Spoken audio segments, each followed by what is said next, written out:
সুস্বাস্থ্যের বাংলাদেশ বিনির্মাণের লক্ষ্যে বিনামূল্যে ওষুধ সহ স্বাস্থ্যসেবা জনকল্যাণকে প্রাধান্য দিয়ে ১,০৩৯ কোটি টাকার বাজেট ঘোষণা করা হয়েছে বিএমইউর।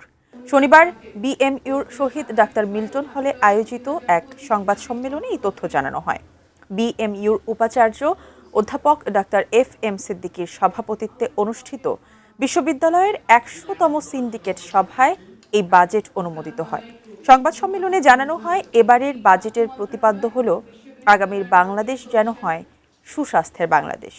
শিক্ষা ও একাডেমি উন্নয়নে পাঠ্যক্রম আধুনিকায়ন, গবেষণার অনুদান বৃদ্ধি, আধুনিক চিকিৎসা সরঞ্জামাদির সংযোজন, ইএমআর চালুসহ বিনামূল্যে ওষুধ প্রদানে অতিরিক্ত টাকার বরাদ্দ দিয়ে মানবিক বাংলাদেশ গড়ায় অবদান রাখতে এই বাজেটে গুরুত্ব দেওয়া হয়েছে।